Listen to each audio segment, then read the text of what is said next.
سڵاوتان بێ بینەرانی شارپرێس. بۆ ئەم شەو باز لە دروستبوونی قەیرانێکی نوێ دەکەین لە هەرێمی کوردستاندا سەر هەڵدەدات. دەپرسین گرانبوونی نرخ. دروستبوونی قەیران لە دوای قەیران لەسەر هاوڵاتیانی هەرێمی کوردستان چێ لێی بێرپرسە؟ حکوومەت لێی بەرپرسە ئایا چارەسەر نەکردنی ئەم گرفت و قەیرانانە هۆکارەکەی بۆ چێگرێتەوە؟ باز لە پێدانی کەرتەکانی پەروەردە تەندروستی و دواتر باز لە تەنانەت ئەریزە نووسیش کرا کە درا بە کەرتی تایبەت لە هەفتەی ڕابردووشا باز لەوە کرا کە کامێرەکانی هاتوچۆ دەدرێت بە کەرتی تایبەت. بەڵام لە ئێستادا باز لە قەیرانێکی دیکە دەکرێت، باز لە کارێکی دیکە، باز لە ئەرکێکی دیکەی حکوومەت دەکرێت کە دەدرێتە کەرتی تایبەت. گفتوگوی ئەم بابەتە دەکەین بە میوانداری بەڕێز دکتۆر شرکۆ جەودەت ئەندامی پەرلەمانی کوردستان لە شاری هەولێرەوە ڕاستەخۆ لەگەڵمانە. دکتۆر شرکۆ سڵاوت لێبێت ئەم کاتە و باش. پێش هەموو شتێک ئەم هەموو قەیران و بەرزبوونەوەی نرخە، بەرزبوونەوەی نرخینان، بەرزبوونی نرخی غاز و سوتەمەنی کە پێداویستێکی ڕۆژانەی هاوڵاتیانە، هەموو نرخەکان لەسەر هاوڵاتی بەرزبوونەتەوە. ئایا ئەمە کێ لێی بەرپرسە؟ ئەگەر حکوومەت لێی بەرپرسە هۆکاری چارەسەر نەکردنەکەی چییە؟ بێباکیە یاخود چییە؟ بەلای خۆی گەورە میهرەبان ئەبێ لە مەنزومە و پێکهاتەی حکومڕانی لە هەرێمی کوردستان بەڕوونی تێبگەین اینجا زیاتر لە لامان ئەبێتەوە کە ئەم گرانی و ئەم جەنگە ئابوووری نێوان هێزە بزنسکارە سیاسەکانی ئەم هەرێمی کوردستانە چی لێکەوتۆتەوە بۆ ئەم تەزەخم و گرانیانە دروست بووە. ئەگەر دقت بین یعنی حکوومەتی هەرێمی کوردستان کە پێکهاتووە لەو لایەنانی کە حکوومەتیان پێکهێناوە لە یەکێتی لە پارتی لە گۆڕان، ئەم حکوومەتە پێشتریش تەمان لە کابینی هەشتەمە، ئێستاکە کابینی نوێمە و لە کابینەکانی پێشتریشە یعنی مؤسسەی بزنس بووە بۆ یەکێتی پارتی نەک حکوومەتی هەرێمی کوردستان. ئەم بزنسە بمانە ئەوەی کە عقود و سەفقات و گرێبەستەکانی وەزارەتەکان بە پارە و بەداهاتی گشتی ئەم هەرێمی کوردستانە وەرئەگیرا و قۆرخ ئەکرا و بەڕێوە ئەبرا و جێبەجێ ئەکرا و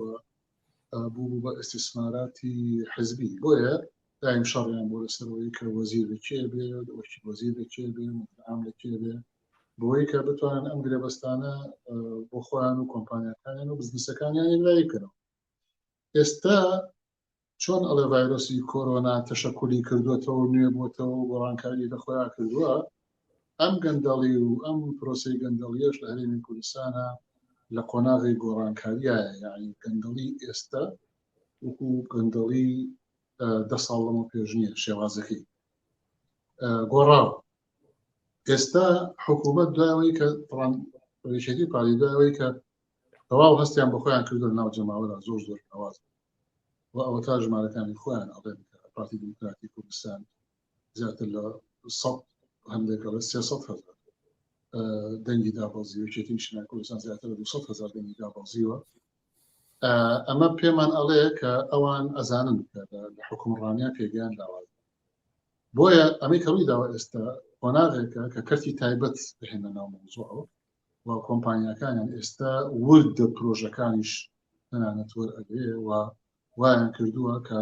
بە ناوی خەسخەسەوە، بە ناوی PPPەوە Public Private Partnership کە شەراکەتی نێوان حکوومەت و کەرتی تایبەتە، بەو ناوانەوە هاتوون کۆمپانیەکانی خۆیان، بزنسەکانی خۆیان لە حکوومەتەوە پرۆژە وەرگرن. چۆن ئەوەی ئەمڕۆ من کۆنگرە ڕۆژنامانی لەسەر کرد و ڕامگەیان و بەڵگەکانم خستە ڕوو لە وەزارەتی تەندروستیان کە یانەوێ لێدانی ستیکەر لە دەرمان کە پێشتر حکوومەت ئەیکرد بیدەن بە کۆمپانیا. بەڵام کە بیدەن بە کۆمپانیا بێگومان نرخەکەی کولفەکەی ئەچێتە سەر نرخی دەرمانەکە، واتە هەموو دەرمانێک نزیکەی 3 بۆ 4,000 دینار ئەچێتە سەر. بۆ ئەمە کولفەی ستیکەرەکەی. باشە حکومەت تۆ شتێک خۆت ئەتوانی بیکەی بۆ ئەی بە کۆمپانیا، بۆ ئەی بە کەرتی تایبەت. بینیمان لە عەریزە نووسەکان بە هەمان شێوە، یعنی عەریزە نووسەکان هاتن حکومەت خۆی پێشتر ئەوە ڕێگەخست، دواتر هاتن بە ناوی سیستەمی ئەلکترۆنی ئەمانەوە 25,000 پارێکی زەدان. لە بەنزینە بینیمان بەرهەمی بەنزینی خۆماڵی لە 200 دینارەوە کە بۆ لترێک ئەچێ فڕۆشێتەوە بە 900 دینار بە نرخی بەنزینی هاوردەکرا و ئەچێت. ئەوە لە کارەبایە بینیمانە چۆن نرخیان بەرز کردووە، ئەوە لە زەریبە و باجا بینیمانە چۆن نرخیان بەرز کردووە. لە هەموو بوارەکانە ئەمانە بەرنامە و تەوەجوهیان وایە کە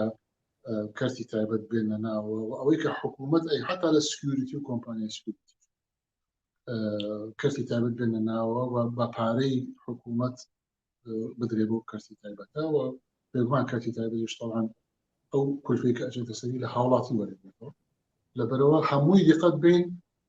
چەقی ئەم فشارانە هەمووی لەسەر هاوڵات چ لە بنزین، چ لە تەندروستی، چ لە دەرمان، چ لە نەوت، چ لە گاز، چ لە کارەبا، چ لە خوێندن، تەنانەت خوێندنیشیان بە کەرتی تایبەت و ئەوام ساڵ ویستیان بۆیان نەچوە سەر ویستیان ڕێژەی 35 خوێندنی کەرتی تایبەت زیاد بکەن کە بە پارەیە و بەنای پارەڵێ و بەنای ئەوانە. بۆیە ئەمە پارە پیاکردن، ئەمە بزنسی سیاسی پێوە. اینجا لە پاڵ ئەمانەیە گروپ و عەسابات دروست بوون لە ناو وەزارەتەکانە، ئەمانە گەندەڵەکان ڕێکە خەن بۆ بەرژەوەندی شخصی خۆیان بێ لەم بزنسە سیاسیە. یەک بەسەن بۆ نمونە ستیکەری دەرمان مەزمون نییە کە ئایا ئەو دەرمانی ئەو ستیکەری لێدرا معنایە کواڵیتی تەواوەیە 100% ئەمانە بە پارە تەلاعوبی پێ مەسەر یا لە کەرتی نەوت، یا لە کەرتی گازە، یا لە کەرتی کارەبایە، یا لە کەرتی یعنی انتفاعی شخصی زۆر بووە لەلایەن دەستدرۆشتەکان و بڕیاردەستەکان لە ناو وەزارەتەکانی حکوومەتی هەرێمی کوردستان. بۆیە گەندەڵەکان تەشەکولی کردو بە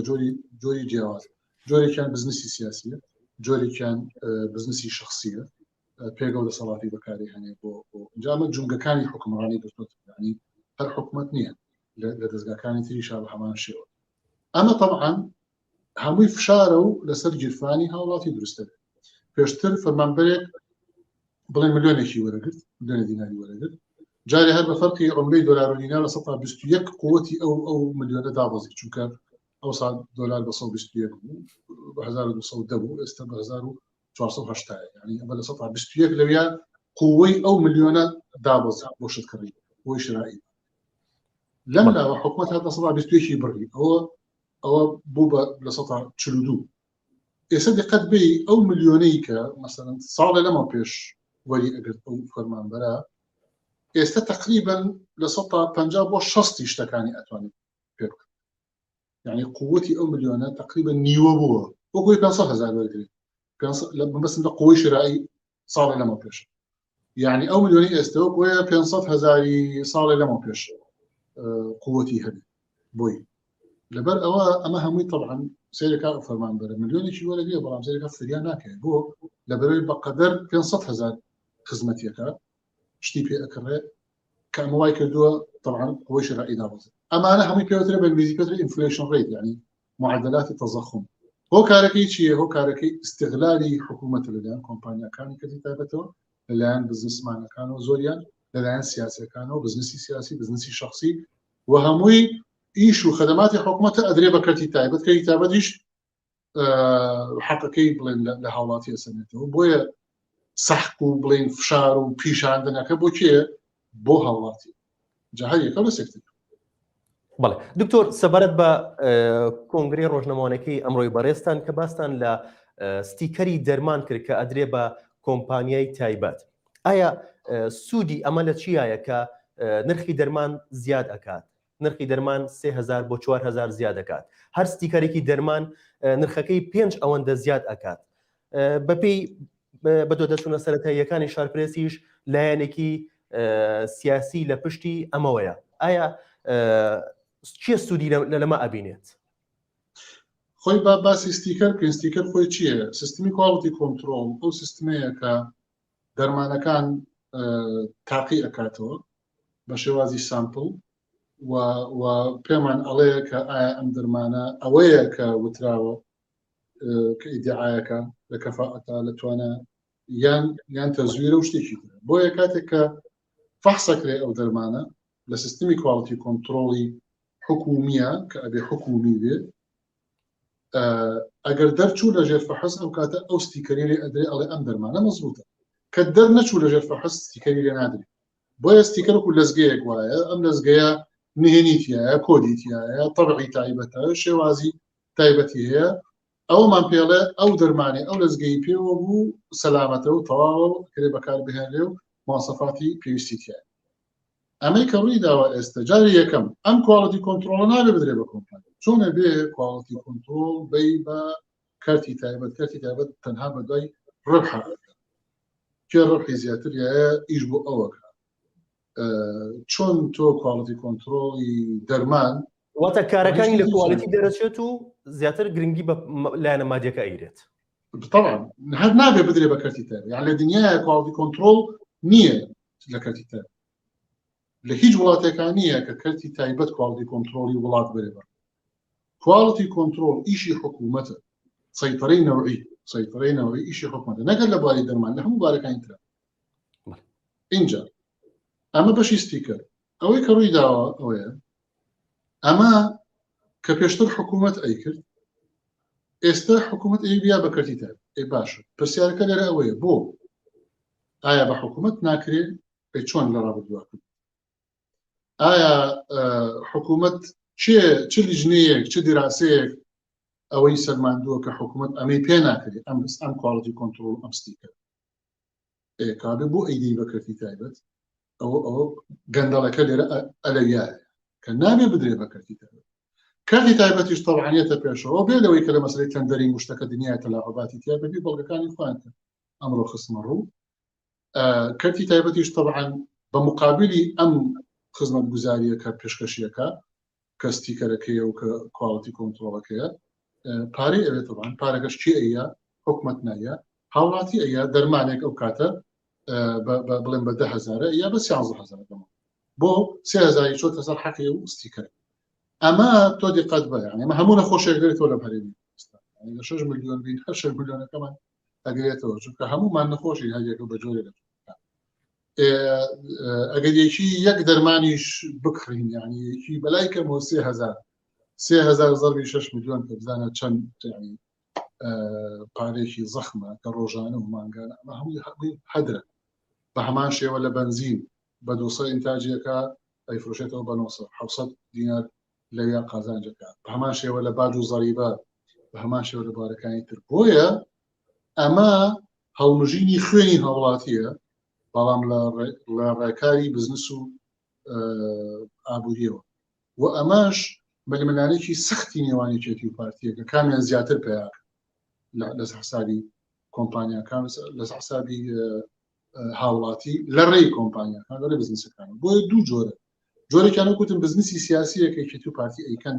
بە منەظەمی لە ڕێی وەزیر و وەکیل وەزیر و مدیر عامەکانیان و لەگەڵ ئەوانەی کە دەستڕۆیشتوون لە دامەزەکانی حکوومەتە گرێ بەست و سەفقەکانی حکوومەت کە ئەبێ بیکە ڕێکردی تایبەتەوە کۆمپانیای خۆیان و خەڵکی خۆیان. ئەمە جۆری یەکەم. جۆری دوم نا انتفاعی شخصیە، یعنی ئەو بەرپرسە پارە وەرئەگرێ بە گەندەڵی و ئەو مەسئولیاتی کە لەسەر شانێتی بۆ خەڵکی تر و بۆ کەتی تایبەت و بۆ ئەمانە جێبەجێەکە. بۆیە بەم دوو جۆرە جنگەکانی حکمڕانی شڵژا و شڵەقی و بەتەواتی و ئەمانە لە حکوومەت بەقوترن. ئەمانە دەستیان لەناو وەزارەتەکان و لەناو مدیریە عامە و ئەمانە دائیرەکانە زۆر ئەڕوا و لە حکوومەت بەقوترن و تەنانەت ئەو تیمە منەظەمانەی کە هەیانە عەسابانە ئەمانە بەقوتن، ئەمانە سەریع کارەکەن، ئەمانە کاریگەرن. ئەتوانی بڵێ حکوومەت بەم دۆخەی ئێستەیەوە بەم شڵژایەوە طبعا فریایان ناکەوێت دەرەنجامە و کانسەر و سەرەتان یایانە لە جستی حکوومەت کێبێ بە قوربانی هاوڵاتی، چونکەمە کولفەیە لەسەر گیرفانی هاوڵاتی بەرزێت و هەموو جارێ هاوڵاتی سیرەکە گیرفانی یعنی فریان ناکەوێت. ئەمە یەک. دوو ئەوەی کە ئەپیشێتەوە و ئیبادە ئەبێ کێ طبقەی فەقیر و هەژار و نەدارێت کە ئەگەر بۆ هاوڵاتێکی ئاسایی کە بڵێن ملیۆنێ وەرەگرێ و اینجا فریان ناکەوێ، فریایی کرێبکەوێ، فریایی گرانی بازار کرێت لە بچووکترینشتەوە تا گەورەترینشت، ئەبێ فەقیرێک هەژارێکە لەوانەیە دەخلەکەی 200,000 بێ 300,000 بێ 100,000 بێ، ئەمە ئەبێ چۆن بەرگەڕ لەم دۆخەیە بیا بەچی فریایکی. لەبەرەوە بەڕاستی حاڵەتێکی زۆر کارەساتباویە. ئێمە بە ئەرکی سەرشانی خۆمانمانزانی کە یەک ڕایگشتی و فشاری ڕایگشتی دروستکەین بۆ ئەم بەرپرسانە و بۆیە من بەش بە حاڵی خۆم ناو ئەڵێم و ناوم ڕاگەیاندووە لە کۆمیسیۆنە ڕۆژنامە و ناو ئەڵێم هی ئەو بەرپرسانە ئیتر چی ئەەکەن با بیکەن بێمنەت بن بەڵام گرنگ ئەوەیە ئیتر لەمدا یعنی تحمل ناکرێت ئەمە بۆ لەلایەن هاوڵاتیەوە دۆخەکە زۆر قورست زۆر مەساویە بۆ واکەین لەبەرەوەی کە لە پەرلەمان بانێکی و بەرپرسە نایەت بۆ لیژنەی پەرلەمانی دەستی بەستراوەتەوە پەرلەمان خۆی دەستی بەستراوەتەوە حکوومەت دەرەقەتی ئەمانە نایەت دەستڕۆیشتون بعضێکیان بگرە هێزیشی لە پشتایە حتا سڵتەی قەزاییش یعنی پرسیاری جدی هەیە لەسەر دکتۆر چارەسەری ئەم دۆخە چی ئەتوانێت چارەسەری بکات ئایا لەم دۆخەدا کە قەیران لەسەر قەیران ڕوو لە هاوڵاتیانی هەرێمی کوردستان دەکات ڕۆڵی پەرلەمانی هەرێمی کوردستان چییە؟ ئەزانین چی پەرلەمان و حکوومەت و سڵتەی قەزایی ئەم سێ کوشکەی حکومڕانی لە هەرێمی کوردستانە یعنی دقت بین یعنی جۆرێک لە تەجمید کرد یعنی بۆ لەبەرەوەی کە یاریەکە بزنسە هەرێمی کوردستان بزنسە بۆ ئەوانە بۆیە لە ڕێی وەزارەتەکان و لە ڕێی مؤسساتەکانوانە ئەم بزنسانە ئەکرێ طبعا ئەم بزنسانەش طبعا شارەکەی هەموو لەسەر هاوڵاتی دروست دەبێت ئەوەی کە واقع ئەوەیە کە ئەبێ یعنی دەنگدەر ئەبێ ڕایگشتی ئەبێ ڕۆڵی جدی ئەبێ بە هەموو لایەکمانەوە یعنی فشار دروستکەین لەسەر چقی گەندەڵیەکان من بۆ ئەڵێم بۆ ناوی ئەوەم ئەڵێن فلان مدیرە عام لە فلان وەزارەت بۆی کە فشاری کۆمەڵایەتی لەسەر دروست بێت بۆی کە دەور پشتی ئحراج بێ لە بەردەمی ماڵ و مناڵ و کەس و کار و ژیان و ئەمانەیە زەختی بۆ چونکە زەختی یاسایی لە ڕێی یاساییەوە یعنی ئەی پارێزن تاوەکو ملاحقەی قانونی بکەن چونکە سەرۆری یاسانیە لە لەولاوە ڕێکاری پەرلەمانی پەکە خرێ نایەت ئەی پارێزن لەولاوە حکوومەت خۆی لە پشتی ینی ئەمانە بەبەر چاوی سەرۆکی حکوومەت و جێوی سەرۆکی حکوومەت ئەمانە هەمووی ئەکرێ بۆ خۆیان باشە زانن بڕێک لە پارەی نەوتیان گلگاوەتەوە بۆ خۆیان کە کەس نازانێت چیرێ 7 ساڵ یاسای بودجیانە نردەوە پەرلەمانەوە بۆ 8 ساڵیش هەرمیان ناکە بۆ ئەمانی دەبیان نردای بۆ 2022 بۆیە ئەمە بەڕاستی پێویستی بە هەڵمەتی نیشتیمانی لە هەمومانەوە چونکە ئەمە کانسەر و سەرطان و شێرپەنجەیە شتێک نییە بڵێ قەیناکە بابی خوا بڕوا بۆ خۆی قەینا ئەمە ئەوە تا یەت خوێن تەمژن یعنی یەت وەکو سن و کولە خوێنی هاوڵاتی ئەمژن باشە تۆ ئێستەوە بەسەن کەسێک ئەتوانێت ئەم مەسرفانە کامانگانە و 100,000 بۆ بمێنێتەوە بەڵام وردەوەدا وای لێت زەختەکە لە سەری دووسێ 100,000 کەشی بۆ نامێت دوایی سێرەکانە خێرفریان ناکرێت دوایی سێرەکە دەستەوەستانەوە سێ چی بکەم سێ و هاوڵاتێنە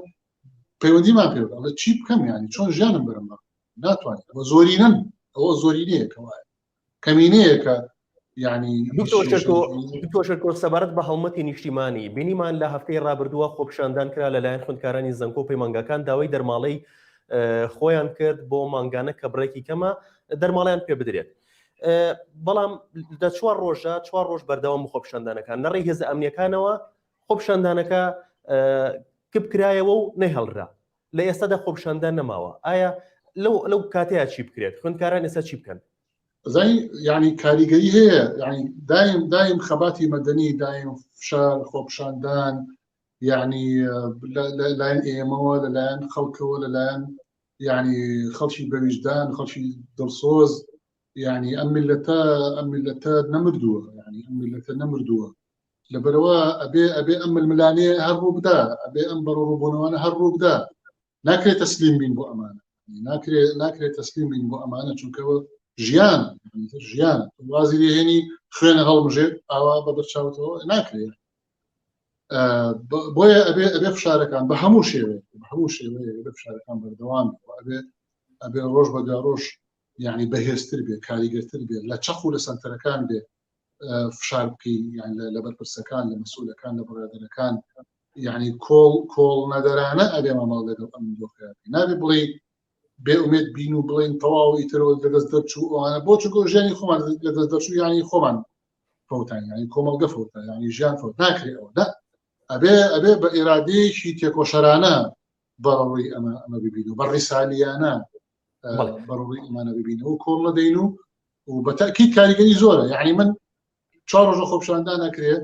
بە هەر خاڵێکی ڕێگاوبانە سەیتەڕەوانە ڕشتوم ئەو بڵێن برایانەی کە هێزی چەکدارن لەو خاڵانە خاڵە پشکنیانە ینی هاتوو بخلام قسانە گەڵای بێزارین ویجدانمان یعنی زەمیرمان مرتاحنین ئەمانە حتا زۆریان باسی ئەڵێ خانشین خانشزوو نەجاتمان بەیانی شتێکمان بۆ کرێ بۆ خانشینی نەجاتمان بێت چونکە لەژێر زەخت و فشارێکی وجدانی زۆر گەورەیە کاریگەری زۆرە وە دەرەنجامی هەڵبژاردنەکانیش جار بە دوای جار بۆمان دەرەخاکە کە شەریحەی ناڕازی گەیشتووەتە 180 ئێستا کە پێشتر لە 160 ئەوانە بوو کەەوە هەر نەهاتە هەڵبژاردنەوە بێ لەوەی کە لەو لە 120 کە دەنیاوە یعنی ڕێژەی کێتی و پارتی زۆر کەمی کردووە لە ئاستی ئەو کاتێک لە 188 و 185 دێنەکانی کوردستان بۆیە بەتاکید کاریگەری هەیە و ڕاستە لەوانەیە خێرا نەتیجەنیا بەدەستەوە بەڵامی تر ئەمە ژیانی خۆمانە ئەبێت کۆمەندەرانەمان. بەڵێ دکتۆر لە ماوەی 4 ڕۆژی خۆپشاندانی خوێندکارانی زەنگە و پەیمانگاکانە سەرۆکی حکوومەتی هەرێمی کوردستان وەڵامێکی خوێندکارانی دایەوە وتی لە هیچ شوێنێکی دنیاە نەبووە کە خوێندن بە خۆڕایی بێت و داوای دەرماڵش بکرێت. ئایا ئەمە وەڵامێکی دروستە لەلایەن سەرۆکی حکوومەتەوە بۆ خوێندکارەکان؟ وەڵاهی یعنی لە قوتابیەکی ئاسایی بپرسی کە هەر لە ئەنتەرنێتە بە 2 دقیقی دۆزێتەوە هەروەنە بنووسێ ینی خوێندن لە جیهانە چۆنە یەکسەر وەڵامەکەی بۆ گەڕێتەوە کە وانیە ئەوەی کە سەرۆکی حکوومەتی دوتی ڕاست نییە وانیە ئێمە لەم هەرێمی کوردستانەیە خوێندکار و قوتابی چی بۆ کراوە تاوەکو تۆبی بڵێ وڵا نابێت داوای پارەش بکەیت ئایا تۆ هەلیکار و دامەزراندن و کۆمپانیا و کەرتی تایبەتی وات بۆ ڕەخسانەوە کە ئیسیعابی پاکۆتوانای بکە کە بۆ تەرەخسانەوە ئەی بۆ قۆڵی ئەبڕی پێڵی وەرە بخوێنە بۆ قۆڵی ئەبڕی پێڵی وەرە بخوێنە بۆ خوێندنت کردووە بە ئیلزامی و ئیعلانت کردووە کە خوێندن فەرمیە و بێبەرامبەر لەبەرەوە یعنی حکوومەتی هەرێم لە حاڵەتێکی ناجێگیری گەورەیە ئەژی ینی خۆشی نازانێت چیە لەولاوە هەموو ساڵێ زیاتر لە 30,000 خڕیج دەرچووی کۆلێج و پەیمانگاکان دەرەکات لەم لاوە هیچ شتێکیان یعنی هیچ مستەقبەلێک هیچ ئایندەیەک هیچ دامەزراندنێک هیچ فرسەتێکیان بۆ دابین نەکراوە بۆی دابین نەکرد لەبەرەوە ئەمە حاڵێکی زۆر ترسناکە لە حکومڕانی خۆی یعنی چی حکومڕانی عقدێکی اجتماعیە لە نێوان خەڵک و لە نێوان ئەوانەی کە خەڵک ئەبن بەڕێوە کە پێوترێت حکوومەت ڕێکەوتنێکە بۆی کە ژیانی بەریبە عادی پێم ڕێزەحمە نەبێت ژیانی خەڵک لە هەرێمی کوردستانە لەکوێ زەحمە نەبێت پێم بڵێن ژیانی خەڵک لە هەرێمی کوردستانە ئومێدەکەی لەکوێیە دۆخەکەی لەکوێیە گەنج لە چ ئاستێکایە کۆمپانیاکان کەرتی تایبەت فەرموزانە ئەو هەموو پارەی مقاولانیان خوارد ئێستش لایەکێن لە ناکەنەوە پارەکەیان بنەوە یعنی زوڵمیان لە کەرتی تایبەتیش کردووە تەنانەت یانەیە کەرتی تایبەت وا لێ بکەن ئەوەی کەسەر بەخۆیان نەبێ دەرفەتی نەبێ کار بکات لە کەرتی تایبەت بێ لەوانەی کرد لەبەرەوە ینی ئەمە ئەبێ قبول نەکرێت ئەبێ قبول نەکرێەوە ئەبێ یعنی فشارەکان چرتر بکرێتەوە دۆخەکە هەستیارە یعنی تحملی لەوە زیاتر ناکە و کورس بووە بە تەواوەتی وەدا خەڵک یعنی هاوڵاتی هاوارەکە بۆ نییە تەنها خۆپشاندانەکرێت ئەوانەی خۆپشاندانیش ناکەن زۆر ئازاریان هەیە و ناخیان پڕە لە تووڕێی ئیتر ئەچەو سێڕێنەوە ئەوە زۆرێکی بەڵام حاڵەتەکە هەیە کەیسەکە زۆر مەترسیدە ئەم بەرپرسانە بەداخەوە یعنی لەگەڵ ئەوەی کە ئەم دۆخە ئاوا بۆ شێوەیە ینی زۆر نابەرپرسانە یعنی هەنگاو ئەنێن یعنی بۆ نمونە تۆ لەبری ئەوەی کە ئەزانی ئەم خەڵک ئاوا ناڕازی ئەوانە بودجەی هەرێمی کوردستان بۆ ئەعلان ناکەی کە ئەم هەرێمی کوردستانە چەند داهاتی هەیە و چەند خەرجە 7 ساڵە نەت کردووە ئەو بۆ 8 ساڵیش نایکە ئەم چاوقاینی یعنی چی يعني بێمنەتی بەرامبەر بە هەموو شتێک لەم هەرێمی کوردستانە ئەخدی ئەو چەوسێنێتەوە خۆ ڕۆژێکێت لە وەکو ڕژێمەکانی پێشوو ڕۆژێکێت تۆش لە ناو بچیت ئەمە سنەتی ژیانە ئەمە قوانینی ژیانە زوڵم هەتا سەر نییە هەر جام کە پڕ بوو لێرژێ یعنی ئەوەنە بێمنەت بی وەڵا پێتان ناڵێم داهات و خەرجم هەرێمە چەنە بەنایاسایی پێیاکەم و بەنایاسایی سەرفیەکەم ئەم هەموو ملیۆنێر و ئەوە هەڵتۆقیون بە ماوەیەکی زۆر کەم وڵا ئەمە پێچێکە بە بڕۆن ئیشکەن و پارە پێیا بکەن سەحسابی خەڵکی هەرێمی کوردستان ئەو هەموو خەڵک و ئافرەت و بنەماڵەی شەهید و کەس و کاری جینۆساید کرا و ئەم هەموو قوربانیە هاوارەکەن ئەڵێن وەرن تەداخلکەن فریای وەزارە خەڵکە بکەون هەجوابیشیان طبعا ئەتەقێتەوە بێگومان ئەتەقێتەوە کە ئەوەش مەسئولەتی ئێمەیە کە پارێزەری ئەوە بین کە یعنی زەرەکان کەمترین بن تۆ چرک و باس لە هەر دۆخێکە با لە ڕۆشتنی هاوڵاتیانی هەرێمی کوردستان و گەنجانی هەرێمی کوردستانە بۆ وڵاتانی ئەوروپا و لەم دۆخەی ئەم چوار ڕۆژەشا کە خوێندکارانی زەنکۆپی مانگاکان خۆپیشاندانیان ئەنجامدا بۆ وەرگرتنی دەرماڵی مانگانە لەلایەن حکوومەتی هەرێمەوە حکوومەتی هەرێم تاکە وەڵامی باسی لە دەستی دەرەکیە کرد باسی لەبوونی هێزێکە کرد لە پشتی ڕۆشتنی هاوڵاتیانەوە بۆ وڵاتانی ئەوروپا لە پشتی خوێندکارانەوە ئایا ئەمە خۆلادان نییە لە بەرپرسیارەتی لەلایەن حکوومەتەوە یعنی